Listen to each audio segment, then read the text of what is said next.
So our first exciting stop on our trip across Canada has been in our own town because we had to renew insurance on the RAV before we leave because it's going to expire while we're gone, as well as I had to pick up some papers from the bank. And now I'm just heading to A&W for coffee. Trev is getting the spare tire replaced on the trailer because last summer it exploded. So we've had to get a new spare before we get started, because if we didn't, you can be guaranteed we would have got a flat. I am just about to the A&W and I'm looking forward to a nice hot cup of coffee.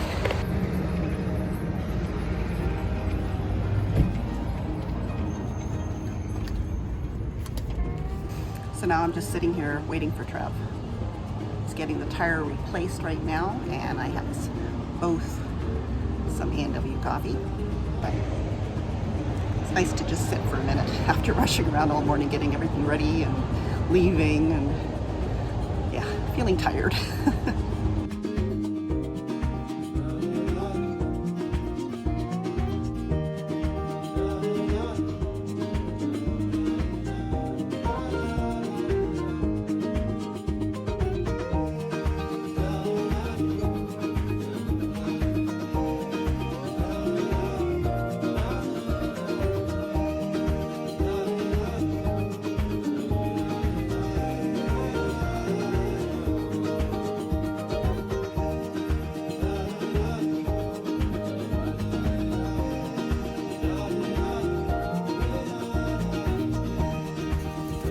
Our first stop on our trip was Christina Lake to visit with Trev's mom and dad.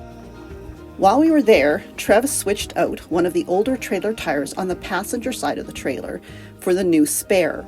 He discovered one of the leaf spring hangers had broken. Thankfully, we were able to get into Whitney's RV service in Grand Forks right away and have it replaced. They also discovered the one on the driver's side was cracked, so we had that replaced too. We were thankful this was discovered here and not on the side of the road somewhere.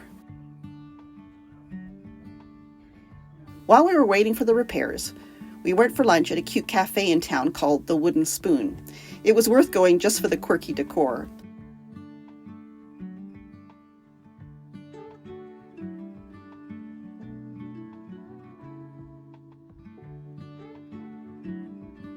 Now I know what to do with all those old cassette tapes.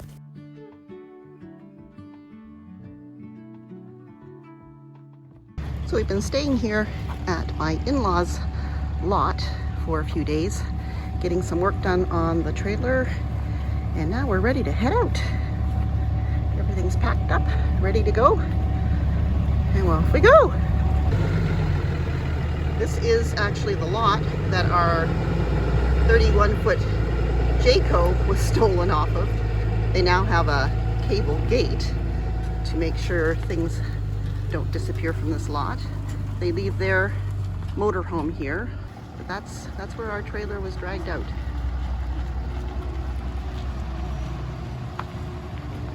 So I'm going to just shut the gate and hop in with Trev.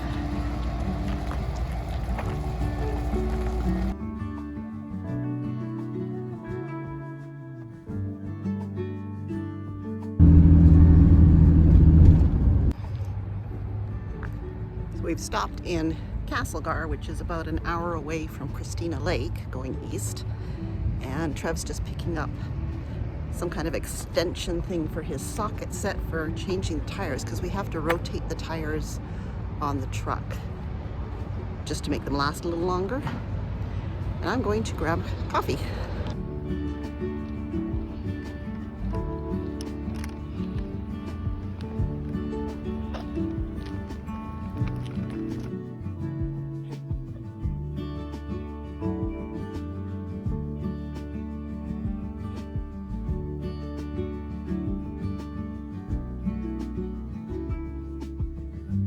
We are currently outside a little town called Salmo, still in British Columbia, and Trev is busy rotating tires. We tried to get it done in Castlegar, but they were booked up even though there was absolutely nothing going on in their garage. I'm out walking the dogs along this sort of business route, I guess, along the side of the highway. getting some exercise while Trev's doing that. Made some lunch. We're walking back towards the truck now. Lots of noisy trucks going by. We're walking along and 3 dogs came running out from a house back in the trees. Luckily there was a fence. Fred's not terribly social, whereas Una loves to meet other dogs. You can see Trev there working on the truck. There's a gas station here, there's a food truck over there. Says it has ice cream.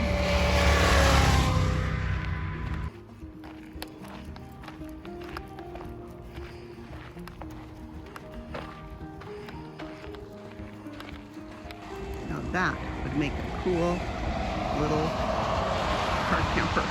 I think you'd have to be a pretty good mechanic though. I just spotted a garbage can down here, so I'm going to take our garbage down and get rid of it.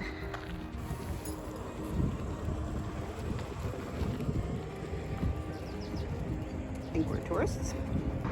There's a post in the middle of this highway yard that has an osprey nest on it, and there's an osprey up in there. I can see his head moving around. They come back to the same nest every year, and a lot of places around here will put up poles for their nests because they like to nest on top of these kind of poles. So they put up sort of fake poles for the ospreys to nest on. They'll even move their nests onto those poles if they've built a nest on top of a regular telephone pole. Much better for them, much safer.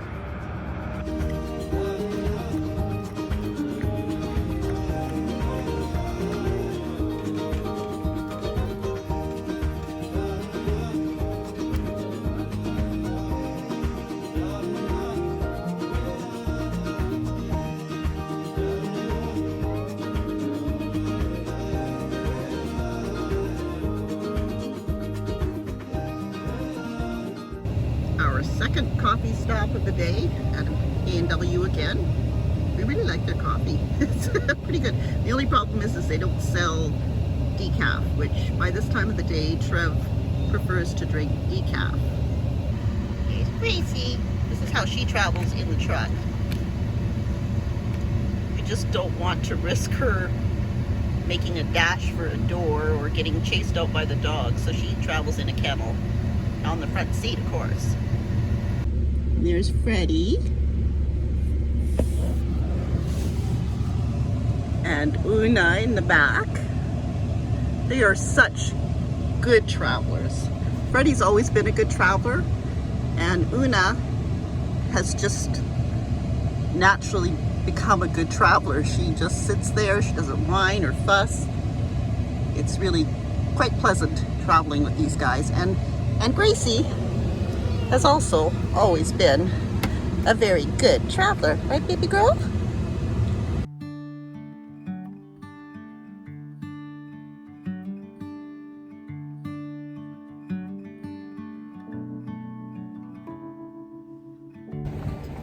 So I'm out walking the dogs.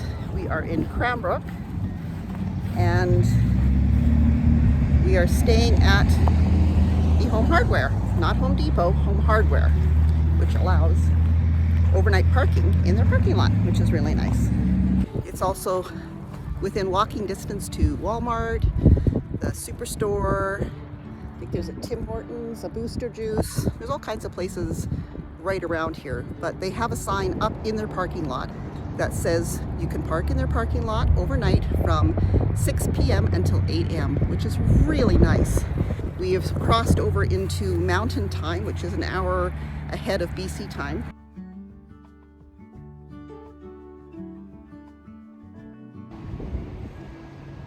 That smells so nice.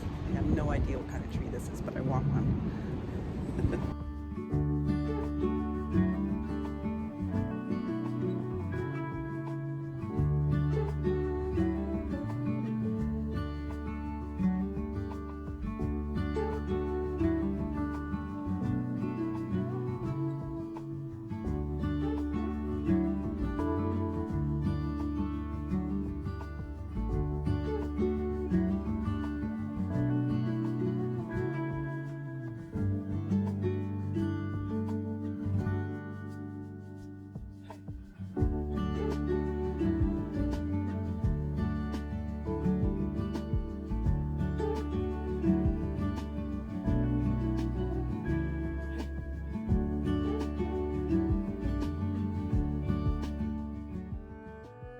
We pulled off the highway to take a look at the Frank Slide site. It's such a quiet spot now, hard to believe what happened here over 100 years ago. Back in 1903, just after 4 in the morning, Turtle Mountain let go, and in less than 2 minutes, most of the town of Frank was buried under tons of rock. 90 million tons, they say. It's just hard to imagine. Standing here, you can almost feel the weight of what happened. Not just the rock, but the stories that were lost. Driving up to the interpretive center, you kind of get this strange feeling. The road winds right over the old town site.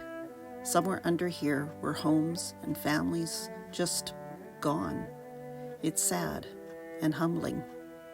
I try to imagine what it must have sounded like. The ground rumbling, the mountain breaking apart. They say it woke people miles away. Today, the Frank Slide Interpretive Center keeps their story alive. It's a beautiful place. Lots of displays and photos that really bring the people of Frank to life again. You can tell the folks here care about keeping this history alive. You can feel it the moment you walk in. Some of the stories really hit home. There was a baby, little Lily Clark. She was just over a year old when the slide hit. Somehow she survived, wrapped up in her blanket. They called her the miracle baby of Frank. Can you imagine? The only sounds after the slide were the wind and the rescuers searching through the rocks. Out of about 90 people in the path of the slide, fewer than 20 made it out. It's hard not to feel emotional hearing their stories.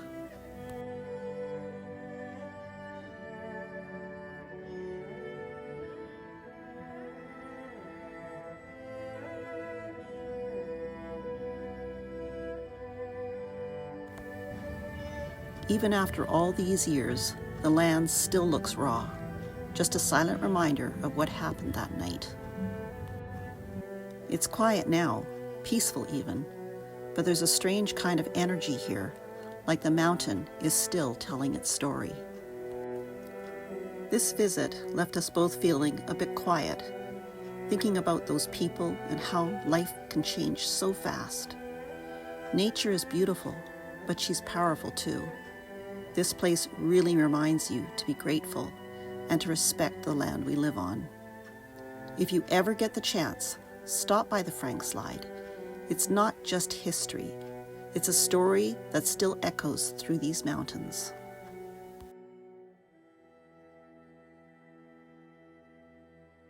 From here, our road trip keeps rolling east. New adventures, new stories, and more incredible parts of Canada to explore. See you in the next one.